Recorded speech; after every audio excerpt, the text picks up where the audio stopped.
네, 오늘 우리에게 허락해 주신 말씀은 신명기 24장 1절부터 13절 말씀입니다. 신명기 24장 1절부터 13절 말씀입니다. 네, 다 찾으신 줄 믿고 저와 여러분이 한 절씩 교독하겠습니다. 사람이 아내를 맞이하여 데려온 후에 그에게 수치되는 일이 있음을 발견하고 그를 기뻐하지 아니하면 이혼 증서를 써서 그의 손에 주고 그를 자기 집에서 내보낼 것이요 그 여자는 그의 집에서 나가서 다른 사람의 아내가 되려니와 그의 둘째 남편도 그를 미워하여 이혼 증서를 써서 그의 손에 주고 그를 자기 집에서 내보냈거나 또는 그를 아내로 맞이한 둘째 남편이 죽었다 하자 그 여자는 이미 몸을 더럽혔은즉 그를 내보낸 전 남편이 그를 다시 아내로 맞이하지 말지니 이 일은 여호와 앞에 가증하는 것이라. 너는 내 하나님 여호와께서 내게 기업으로 주시는 땅을 범죄하게 하지 말지니라. 사람이 새로이 아내를 맞이하였으면 그를 군대로 내보내지 말 것이요 아무 직무도 그에게 맡기지 말 것이며 그는 1년 동안 한가하게 집에 있으면서 그가 맞이한 아내를 즐겁게 할지니라. 사람이 맷돌이나 그 윗짝을 전당 잡지 말지니 이는 그 생명을 전당 잡음이니라. 사람이 자기 형제 곧 이스라엘 자손 중 한 사람을 유인하여 종으로 삼거나 판 것이 발견되면 그 유인한 자를 죽일지니 이같이 하여 너희 중에서 악을 제할지니라. 너는 나병에 대하여 삼가서 레위 사람 제사장들이 너희에게 가르치는 대로 내가 힘써 다 지켜 행하되 너희는 내가 그들에게 명령한 대로 지켜 행하라.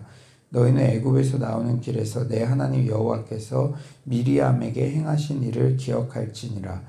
내 이웃에게 무엇을 구워줄 때에 너는 그의 집에 들어가서 전당물을 취하지 말고 너는 밖에 서 있고 내게 꾸는 자가 전당물을 밖으로 가지고 나와서 내게 줄 것이며 그가 가난한 자이면 너는 그의 전당물을 가지고 자지 말고 다 같이 읽겠습니다. 해질 때에 그 전당물을 반드시 그에게 돌려줄 것이라. 그리하면 그가 그 옷을 입고 자며 너를 위하여 축복하리니 그 일이 내 하나님 여호와 앞에서 내 공의로움이 되리라. 아멘. 신명기 규례를 살펴볼수록 감동이 되는 것은 사회적 약자에 대한 하나님의 세심한 배려입니다. 인간의 역사를 보면 법은 보통 강자의 편을 대변하는 경우가 많았죠. 왜냐하면 강자가 법을 제정하는 경우가 많기 때문입니다. 하지만 하나님의 법은 이스라엘 공동체의 약자들에 대한 세심한 배려가 묻어나 있습니다. 오늘 본문에는 우선 여성에 대한 존중과 배려가 이렇게 나오고 있어요. 1절이죠. 사람이 아내를 맞이하여 데려온 후에 그에게 수치되는 일이 있음을 발견하고 그를 기뻐하지 아니하면 이혼 증서를 써서 그의 손에 주고 그를 자기 집에서 내보낼 것이요. 사실 성경은 이혼하는 것을 원칙적으로 금하고 있습니다. 창세기 최초의 가정에 둘이 한 몸을 이룰 것이니라 말씀하시면서 사람이 나누지 못한다고 그렇게 분명히 규정하셨죠. 하지만 이혼 증서를 써주라는 명령은 상대적 약자인 여성들을 보호하는 최소한의 안전장치입니다. 평생 남편에게서 생명의 위협을 받으면서 살아야 하는 여성들도 분명히 존재하기 때문이에요. 이혼 증서를 써주지 않고 아내를 버리면 그 아내는 평생 버림받은 여인으로 새로운 가정을 이루지도 못하고 극심한 고통 속에 생을 마감하게 됩니다. 4절 또한 여성에 대한 배려가 나와 있는데요. 우리 4절 한번 다 같이 읽어볼까요? 4절 시작. 그 여자는 이미 몸을 더럽혔은즉 그를 내보낸 전 남편이 그를 다시 아내로 맞이하지 말지니 이 일은 여호와 앞에 가증한 것이라. 너는 내 하나님 여호와께서 내게 기업으로 주시는 땅을 범죄하게 하지 말지니라. 만약 이혼한 배우자 여인이 다른 남자와 결혼했는데 그 남자와도 이혼하거나 그 남자가 죽었을 때의 그러한 상황이에요. 두 번째 남편이 죽었을 때 아니면 두 번째 남편과도 이별하거나 그런 상황입니다. 그런데 그때도 예전에 그 이혼했던 남편과 여인이 다시 재혼하는 것을 금하고 있어요. 이 규정이 언뜻 보면 이게 여성들에 대한 보호라는 사실이 쉽게 이해가 안 가죠. 하지만 이 규정은 남자들이 쉽게 아내를 버리지 못하게 하는 안전장치가 된다는 것이죠. 그러니까 그 당시만 해도 지금보다도 훨씬 결혼 관계 안에서 남성들이 주도적이고 남성들이 이렇게 여성들보다 우월적 입장을 취했잖아요. 그러니까 남성들이 다시 얼마든지 재혼할 수 있다고 생각하면 자신의 정욕에 따라서 다른 여인을 취했다가 버리고 또 본처를 다시 받아들일 수 있고 심지어는 두 남편이 서로 아내를 바꾸는 악행도 일어날 수 있다는 것이죠. 그랬다가 다시 받아들이면 되니까. 여러분 이게 상상이나 할 일입니까? 그런데요, 정욕의 노예가 되면 무슨 일도 저지를 수 있는 존재가 바로 인간이기에 미연에 방지하는 이런 규례를 주신 것이죠.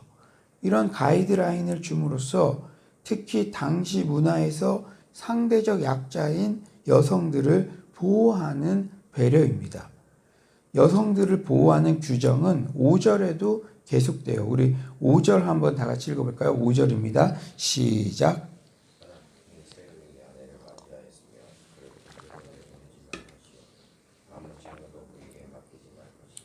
그는 1년 동안 한가하게 집에 있으면서 그가 맞이한 아내를 즐겁게 할지니라. 새로 장가든 사람은 1년 동안은 전쟁에 징집되지 않았어요. 그 이유가 무엇이냐? 전쟁에서는 목숨을 잃을 가능성이 크기 때문에 결혼한 여인을 생과부로 남길 수 있는 그 가능성을 차단하는 것이죠. 예방하는 것이죠. 그러니까 한마디로 갓 결혼한 남자가 징집되지 않는 이유는 그 아내 때문에 그런 배려들을 해줬다는 거예요. 고대 사회에서 전쟁은 매우 중차대한 일이죠. 한 국가의 명운이 달려 있습니다. 그런데도 가정이 먼저 세워지기를, 가정이 먼저 아름답게 세워지기를 원하셨던 하나님의 마음, 그리고 신부를 배려해 주시는 하나님의 마음이 느껴지죠.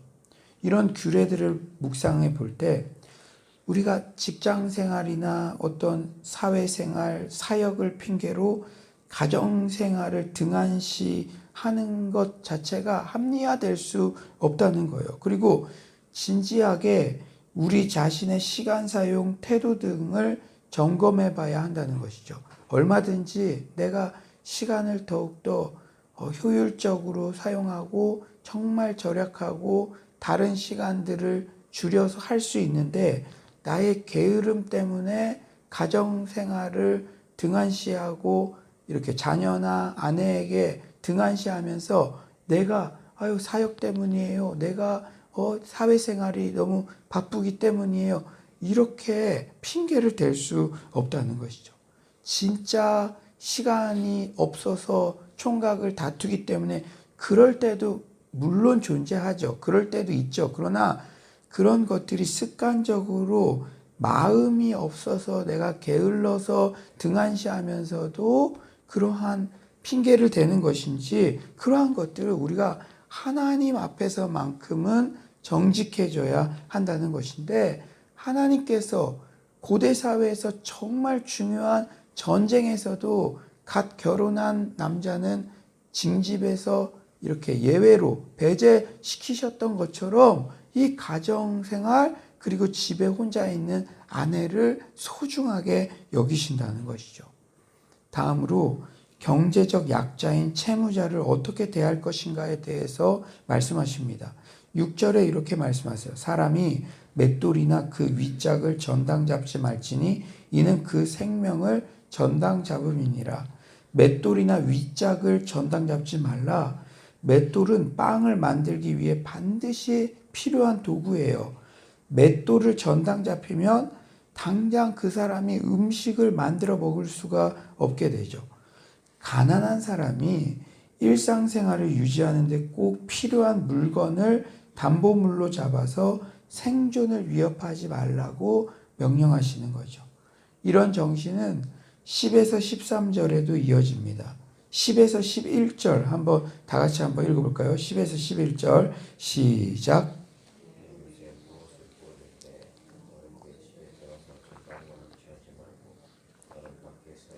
내게 꾸는 자가 전당물을 밖으로 가지고 나와서 내게 줄 것이며.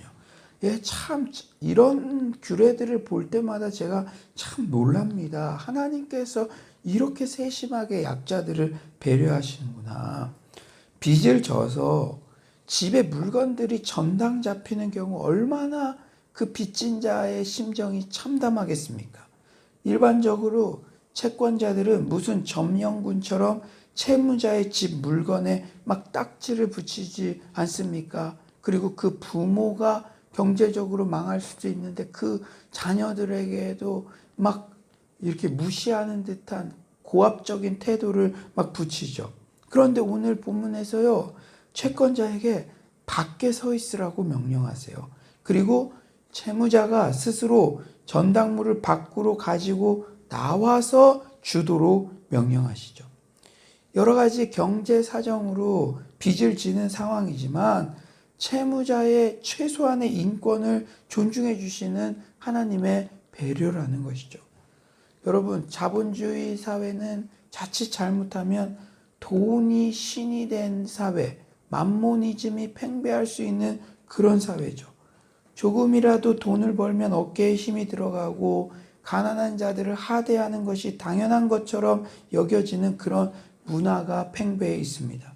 하지만 경제적 약자의 마음을 상하지 않게 하시고 그들의 상황을 고려하여 세심히 배려하시는 하나님의 마음을 모든 크리스천들은 헤아리고 우리 또한 그런 마음을 가져야 될 줄 믿습니다. 오늘 우리가 찬송 불렀죠. 주님의 마음을 본받는 자. 우리가 그 마음을 가져야 된다는 것이죠. 12, 13절에도 구체적인 방법이 나오죠. 그가 가난한 자이면 너는 그의 전당물을 가지고 자지 말고 해질 때 그 전당물을 반드시 그에게 돌려줄 것이라. 그리하면 그가 그 옷을 입고 자며 너를 위하여 축복하리니 그 일이 내 하나님 여호와 앞에서 내 공의로움이 되리라. 이스라엘은 낮과 밤의 기온차가 매우 크죠. 그러므로 극빈자에게는 밤에 덮고 자는 겉옷이 생명싸개입니다. 잘못하면 얼어 죽어요. 그러므로 하나님께서는 옷을 전당물로 잡았을 때 해질 때 반드시 그 겉옷을 돌려주라고 말씀하세요. 우리 크리스천들이 너무 독하면 안 됩니다. 피도 눈물도 없다 그런 소리 들으면 안 돼요. 이렇게 자영업자들이 너무나도 힘든 상황을 맞이할 때 우리 크리스천들 건물주들이 그 착한 임대 이렇게 해서 낮춰주고 그런 소식들이 그런 훈훈한 소식들이 너무나 많이 들려옵니다. 여러분, 크리스찬들이 너무 독하면 안 돼요. 바보 같아 보일지라도 손해 보는 것 같아도 그래도 너무 불쌍한 처지에 있는 사람들을 볼 때 그들이 아주 포기하지 않도록 보살펴 줘야 됩니다. 어제 밤에도 우리가 가정예배 말씀으로 큐티를 하면서 어제 본문이 그거였죠. 돈을 꾸어줘도 극빈자에게 꾸어줘도 이자는 받지 말아라. 그 형제 안에서는 이자는 받지 말아라. 그래서 제가 우리 아들들에게 그래도 돈을 꾸는 자들은 그 사회 속에서 상대적으로 너무나 가난한 사람들이다. 근데 돈을 꿔주는 사람은 그래도 이자를 안 받아도 그래도 그 공동체 안에서 살아갈 수 있는 여력이 최소한의 여력이 있는 사람이다. 이렇게. 그래서 그 상대적으로 그래도 여유가 있는 사람은 극빈자라든지 너무 힘든 사람이 완전히 망하거나 완전히 의욕을 잃거나 거리로 내앉거나 하지 않도록 그런 배려들이 필요하다. 그런 사랑들이 필요하다. 이런 것들을 우리가 함께 나누었습니다. 우리 참 초등학교에도 보니까요. 이 왕따 문제가 참 심각한 것 같아요. 그 왕따를 당하는 애를 자기가 도와주면 자기도 왕따를 당하기 때문에 그게 좀 고민된다고 쉽지 않다고 그런 말들을 솔직히 하더라고요. 사랑하는 여러분, 우리가 정말 세상이 각박해질수록 우리가 이 약자들을 배려하시고 하나님이 이렇게 우리 인간의 마음이 그냥 내버려 두면은 강자가 약자에게 막 하대하고 대하는 것인 줄 아시기 때문에 이렇게 세심하게 안전장치를 마련해 주신 그 마음이 우리에게 전해져야 될 줄 믿습니다. 마지막으로 병이 든 사람들에 대한 배려죠. 8에서 9절이에요. 너는 나병에 대하여 삼가서 레위 사람 제사장들이 너에게 가르치는 대로 너가 힘써 다 지켜 행하되 너희는 내가 그들에게 명령한 대로 지켜 행하라. 너희는 애굽에서 나오는 길에서 내 하나님 여호와께서 미리암에게 행하신 일을 기억할지니라. 어쩌면 나병 환자들은 이스라엘 사회에서 가장 극빈층이자 꺼려지는 대상들이었죠. 하지만 이스라엘 백성들은 병자들 또한 배려해야 했습니다. 9절에 여호와께서 미리암에게 행하신 일을 기억하라고 하시는데 미리암에게 어떤 일을 행하셨죠? 하나님은 이런 참혹한 병에서도 구원받을 수 있음을 알려주시는 말씀이에요. 미리암이 하나님의 진노를 촉발해서 나병에 걸렸지만 모세의 간구로 다시 온전해질 수 있었던 것처럼 우리 삶의 참혹하고 절망적인 상황 역시 하나님의 은혜로 바뀔 수 있습니다. 여러분, 이스라엘 사회에서 나병 환자가 가장 극빈층, 가장 취약계층인데 그들에게도 하나님의 은혜가 임하면 너희의 병도 치유될 수 있고 너희의 상황도 하나님께서 개선시키실 수 있다. 이 믿음의 말, 소망의 말을 항상 전해주는 것이 우리 믿는 자들의 사명인 것이죠. 우리가 그들에게 정말 극빈층, 병으로 인해서 어려움에 빠져 있는 영혼들을 약자들이기 때문에 오히려 무시하고 제외하는 게 아니라 그들에게 계속적으로 믿음의 말, 소망의 말 회복될 수 있다는 것을 우리가 또 사랑으로 또 그들을 돌봐주며 그러한 사랑이 필요하다는 거예요. 가족이 중병에 걸렸다거나 본인이 병에 걸리면 여러 가지로 물질도 많이 들고 연약해지기 마련이에요. 우리는 그런 병든 자들에게, 연약한 자들에게 어떻게든 믿음의 말을 하며 보살펴줘야 하는 그러한 사명이 있습니다. 우리는 이 상에서 하나님께서 얼마나 약자들을 보살피는 데 관심이 있는지 살펴보았어요. 그런데 이 모든 사회적 약자, 즉 여성, 빚진 자, 병든 자에 대한 하나님의 배려는 모두 생명 존중 사상에서 비롯됩니다. 우리 7절 한번 다 같이 읽어볼까요? 7절입니다. 시작. 사람이 자기 형제 곧 이스라엘 자손 중 한 사람을 유인하여 종으로 삼거나 판 것이 발견되면 그 유인한 자를 죽일지니 이같이 하여 너희 중에서 악을 제할지니라. 여러분, 유괴한 자들은 살인죄와 동일하게 죽이라는 명령이에요. 사람 위에 사람 없고 사람 밑에 사람 없습니다.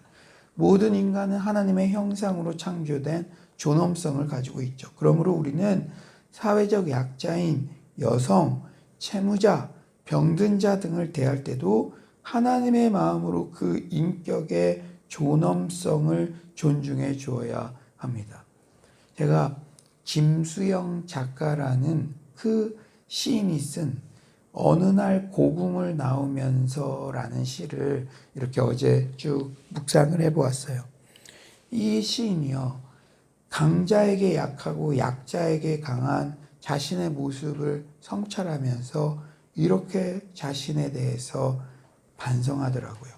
모래야, 나는 얼만큼 작으냐. 바람아, 먼지야, 풀아, 나는 얼만큼 작으냐? 정말 얼만큼 작으냐? 이 강자들에 대해서 사회적으로 이 권력을 가진 자들에 대해서는 그 부당함에 대해서 아무 말도 못하면서 어디 음식점에 갔는데 왜 이 국이 이러냐고, 왜 맛이 이러냐고 그 점원에게는 막 강하게 이야기하는 그러한 상황들을 이렇게 예를 들면서 모래야 나는 얼만큼 작으냐, 바람아 먼지야 풀아 나는 얼만큼 작으냐, 그러면서 자신에 대한 성찰과 부끄러움과 반성을 전하더라고요. 하나님께서, 그 크신 하나님께서, 전지전능하신 하나님께서 연약한 자들을 배려하고 존중해 주셨던 그 사랑과 태도를 본받아서 우리 또한 우리 주변의 연약한 자들을 사랑으로 섬기는 서울로의 모든 성도님들 되시기를 간절히 축원합니다. 이 시간 이 말씀 생각하면서요, 우리 가정에서도 정말 상대적인 약자들, 또 채무자들, 병든 자들, 그리고 우리 주변에 약한 사람들 있죠. 그런 사람들, 우리가 이번 주에는 또 컴패션 선데이로 드립니다. 우리가 어려울 때일수록 우리 더 어려운 사람들이 가장 큰 타격을 받게 되잖아요. 주님, 저희들이 강자에게 강하고 약자에게 약한 그런 예수님 마음 본받게 하여 주시옵소서. 우리 안에 예수님의 마음, 사랑을 부어주시옵소서. 이 시간 주여 한번 부르짖고 기도하도록 하겠습니다. 주여, 하나님 아버지께서 우리들에게 아버지 예수님의 마음을 하나님 부어주시기를 원합니다. 아버지, 정말로 또 예수님께서는 아버지 이 사회적 약자들을 하나님 아버지 그냥 하나님 되돌려보내지 아니하시고 또 하나님께서도 이렇게 신명기에 세심한 규례들을 하나님 아버지 정말 제시하신 모습들을 바라봅니다. 주님, 제가 하루하루 살면서 얼마나 정말 이 사회적 약자들, 또 나보다 정말 연약해 보이는 사람들을 존중하고 최소한의 그런 인권과 정말 그러한 것들을 지킬 수 있도록 배려하고 있는지 아버지 되돌아보기를 소망합니다. 주여, 주께서 하나님 아버지 인도하여 주셔서 아버지 정말 우리 주변의 병든 자들 아버지 그들을 하나님 아버지 끊임없이 보살피며 사랑을 베풀 수 있도록 주님 주께서 우리 아버지 도와주시옵소서. 주님 주께서 함께하여 주셔서 우리가 움켜쥐고 우리가 우리의 것만 챙기면은 정말 그것이 다 없어집니다. 그러나 쓰고 빌려주면 풍성해지고 그들을 하나님 아버지 우리가 하나님 세워갈 수 있는 줄 믿습니다. 주님, 감사를 할 줄 아는, 감사를 표현할 줄 아는 우리 모두가 될 수 있도록 주님 주께서 우리 아버지 함께하여 주시옵소서. 아버지여, 저를 더욱더 사회적인 아버지 가정에서 상대적 약자인 여성들을 하나님 아버지 보호하셨던 그 하나님의 마음, 아버지 정말 당시 고대사회에서 파격적이라고 여겨졌던 하나님 아버지 그러한 배려들을 아버지 우리가 정말 더욱더 생각할 수 있도록 도와주시옵소서. 아버지 우리 서울 공동체가 아버지요 아버지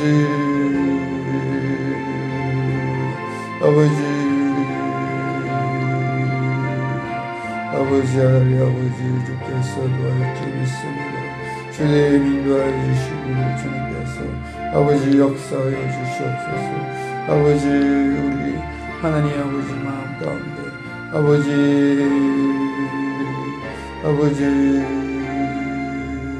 아버지 주님을 존중하며 하나님 나아갈 수 있도록 아버지께서 역사하여 주시옵소서. 아버지 하나님 주만을 높여드리는 아버지 그러한 저희들이 될 수 있도록 아버지께서 함께하여 주시옵소서. 아버지 인도할 줄 믿습니다. 하나님 뜻 가운데 온전히 설 수 있도록 주여 주께서 도와주시옵소서. 아버지께서 하나님 아버지 우리들을 세워주실 줄 믿습니다. 주님 신뢰하며 그러한 사랑의 공동체가 될 수 있도록 아버지께서 도와주시옵소서. 주께서 될 줄 믿습니다. 하나님 아버지, 오늘도 이렇게 귀한 말씀 주셔서 주님 전에 나와서 또 말씀으로 회복되게 하심에 너무나 감사합니다.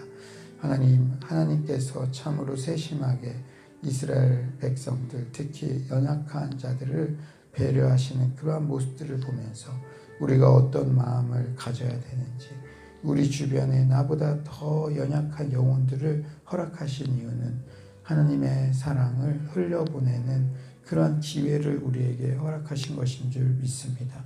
주님, 코로나19로 정말 어려울 때 우리 각자가 어렵지만 더 어려운 그러한 교회와 그러한 이웃들을 또 생각할 수 있는 우리 모두가 될 수 있도록 도와주시옵소서. 하나님, 우리가 하나님 마음을 닮은 자가 되어야 될 줄 믿습니다. 하나님, 우리 주변의 가정 안에서 핍박받고 있는 그러한 여성은 없는지, 또 가족의 중병으로 정말 고통받고 있는 그러한 분들은 없는지 우리가 되돌아보게 하여 주시고, 또 우리가 정말 채무자의 입장이건 채권자의 입장이건 정말 우리의 한 명 한 명의 생명이 소중하다는 것을 알고 어떤 연약한 사람을 대하든지 인격적으로 존중할 수 있는 우리 모두가 되게 하여 주시옵소서. 주님, 우리가 교회에서의 이런 모습뿐 아니라 일상에서 특히 우리보다 연약한 자들을 대할 때도 정말 그 사랑의 마음과 태도가 잘 준비될 수 있도록 주께서 도와주시옵소서. 주님께서 오늘도 귀한 말씀 주신 감사드리며 예수님의 이름으로 기도드립니다. 아멘. 이 시간에 우리 예고부터 가스펠 청년부까지 다음 세대들을 위해서 기도해 주시고요. 또한 정말 이번 주일날 컴패션 선데이 예배가 있습니다. 주님께서 큰 은혜 받는 그러한 시간 될 수 있도록 기도해 주시고요. 또 우리가 각자 가지고 있는 기도 제목들을 위해서 기도하다가 자유롭게 돌아가겠습니다. 우리 주여 한번 부르짖고 기도하겠습니다. 주여, 하나님 아버지, 주님께서 아버지 주님 찬양합니다. 주님을 아버지 주만 바라보며 아버지 온전히 나아갈 수 있도록 아버지께서 역사하여 주시옵소서. 주님께서 함께 있지 믿습니다. 주님을 함께 하여 주시옵소서. 주님께서 하나님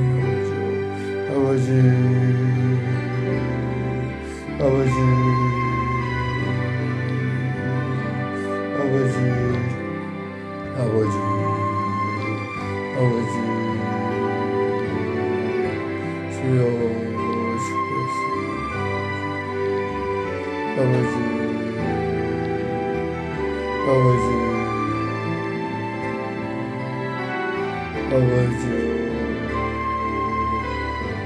아버지